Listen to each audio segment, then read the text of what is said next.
Okay, so in this video, I'm going to be talking about the present perfect continuous tense. That's one tense that requires three verbs to construct it. I hope no one told you that learning English was going to be easy. Anyway, in preparing for this video, I've been searching for examples of the present perfect continuous tense in English. And simply by saying that line, I've just given you your first example of the present perfect continuous tense when I said I have been searching. It's used to describe action that starts in the past and continues into the present.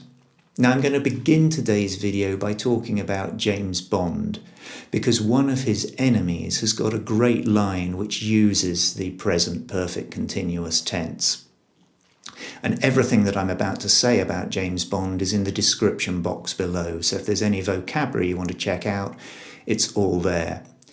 Then we're going to dive in and take a closer look at the tense itself, how we construct it and how we use it. And then I'm going to finish up by talking about a Phil Collins song. Now you're going to have to trust me, it will become relevant. If you haven't already done so, please subscribe to the channel. And now I think it's just about time to run the titles and get into it.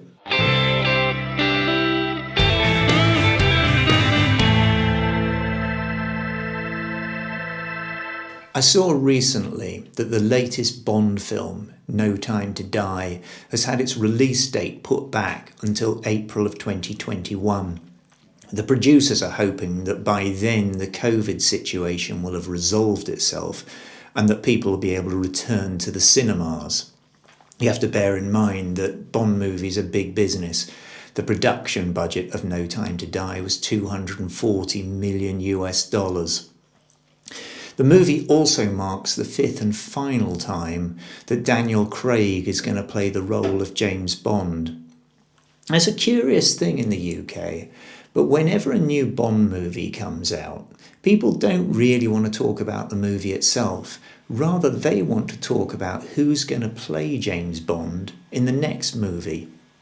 It reminds me of a story I once heard about Neil Young, the Canadian musician. He was once playing a show in London, and between songs someone called out from the crowd, "Neil, when you next coming back to the UK?" To which he replied, "I haven't left yet." It all just shows how difficult it is to live in the present moment. Anyway, getting back to the subject of Bond, I don't think the argument about who should be the next Bond will ever be resolved, because nobody can really agree on what makes a great Bond in the first place.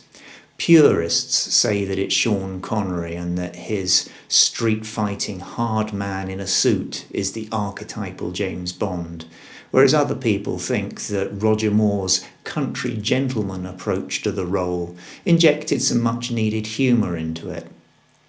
Now, I don't think I'm the first person to point out that James Bond isn't a very realistic character. For a secret agent, for one thing, he seems to be very well known to all of his enemies. Whenever he walks into a bar, a hotel or a casino, he's instantly recognised. And then the arch-villain, sometimes stroking a cat, sometimes not, delivers the line, "Ah, Mr. Bond, we've been expecting you." Truth is, it's got to be difficult for the producers of the Bond movies to update his character for modern audiences. He was conceived of such a long time ago, and so much has changed since then. If we look back to those early Bond movies, and we take the role of women, for example, they were pretty much restricted to either being Ms. Moneypenny, the secretary, or one of a series of lovers who were there simply to be seduced by Bond. You could almost reduce his character to that of being a testosterone-driven sexual predator, someone who's much more likely to be seen by a modern audience as a villain rather than a hero. Now, it may be sacrilege to say so coming from a Brit such as myself, but I much prefer the Jason Bourne movies to the Bond films. I think the plots are more credible, I think the action's grittier, and I particularly like the way that Matt Damon travels around the world using public transport. As government-trained assassins go, I think he's got excellent environmental credentials. And also, I don't think in any of those films he's ever walked into a bar and someone said to him, "Mr. Bourne, we've been expecting you."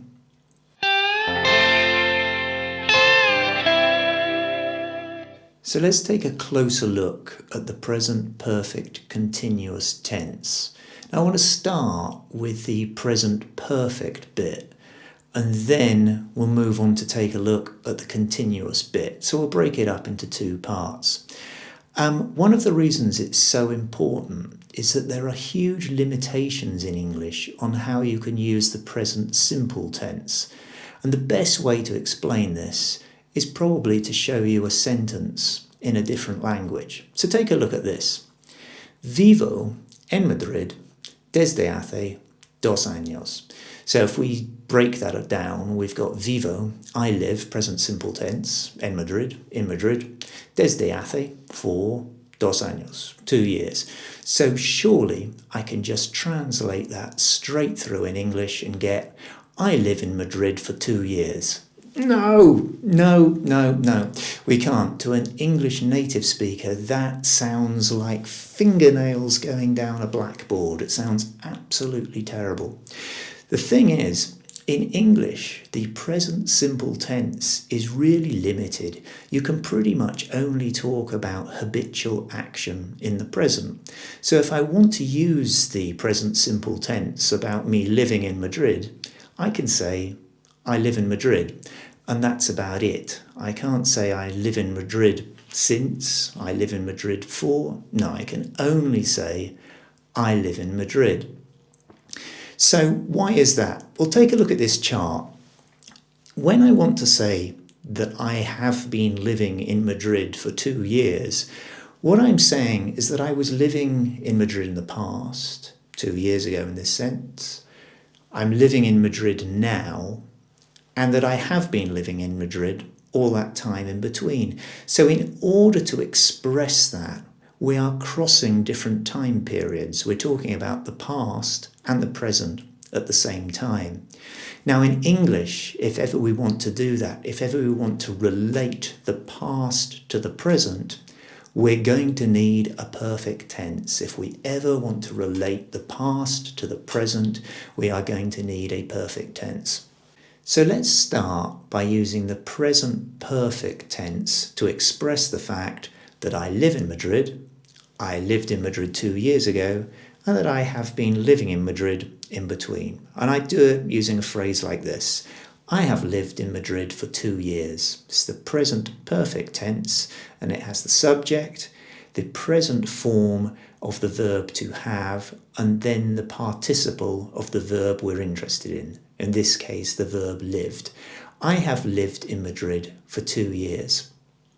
Now I want to contrast that with the past simple tense because it gives us a quite different meaning. So if I were to say, I lived in Madrid for 2 years, I've just used subject and the past simple verb, that means that the action is now closed, it is finished. So if I say I lived in Madrid for 2 years, it definitely implies that I no longer live in Madrid, because a simple tense cannot relate the past to the present, and that is the key difference between a perfect tense and a simple tense. So when we want to talk about things that are happening or have happened in 2 different time periods, almost invariably we're going to need a perfect tense.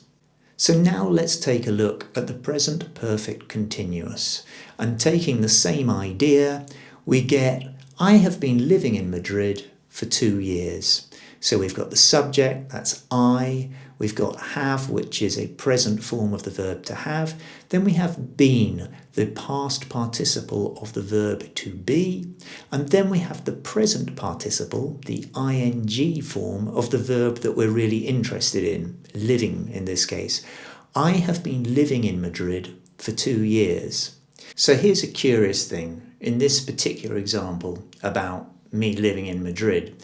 There's no actual difference in meaning between the use of the present perfect and the present perfect continuous. So we've got, I have lived in Madrid for 2 years, the present perfect, and I have been living in Madrid for 2 years, the present perfect continuous. And they both express that I lived in Madrid 2 years ago, I continue to live there, and I lived there today. However, there are times when we do have to make a choice between the present perfect and the present perfect continuous, because it will change the meaning of what we're trying to say. So let's take a look at this example. So imagine these two lines are both messages that you receive on your phone. One's actually a good message to receive, and the other one's a bit more troubling, a bit more worrying. So the first one, we've waited for you in the bar, is in the present perfect. Now that's perfectly neutral language. It's simply saying that we have waited for you in the bar. That's fine, that's all there is to it. But the use of the present perfect continuous communicates something slightly different. We've been waiting for you in the bar. What the continuous part of the verb does is it stresses the actual verb, waiting. This is the message from someone that's annoyed with you. We've been waiting for you in the bar. You can almost hear it in the phrase itself. So these two messages mean something quite different from one another. One's perfectly neutral and the other one is a little bit aggressive. Let's take a look at one more example. I've watched all the Narcos episodes on Netflix. Present perfect. Now what that's telling you is that I have finished doing that. I have watched all of those episodes, and as of today, I have finished watching those episodes. But if I said to you, I've been watching all the Narcos episodes on Netflix, that's present perfect continuous. I've been watching all the Narcos episodes on Netflix. That tells you that I'm still involved in this project of mine. And when I say all the episodes, it means that I'm not skipping any episodes. So here, using the present perfect continuous tells you that I haven't yet finished watching all of those episodes on Netflix. So there's a slight difference here, again, in the use of the present perfect and the present perfect continuous. Now, all of this brings me on to Phil Collins and his song, In the Air Tonight. Throughout the song, and just before there's that big drum solo, there's this line, I've been waiting for this moment all my life. And as you can now recognise, it uses the present perfect continuous. But we can analyse it in terms of a time diagram as well. So the two key moments here are this moment, because he's talking about this moment, we can't get any more present than that. And the time in the past is the birth of Phil Collins himself, because he's been waiting for this moment all of his life. So if you're ever struggling to think about how to talk about things that started in the past, but which are continuing up until this moment, think Phil Collins. I've been waiting for this moment all of my life. Or imagine that you're a Bond villain. Ah, Mr. Bond, we've been expecting you.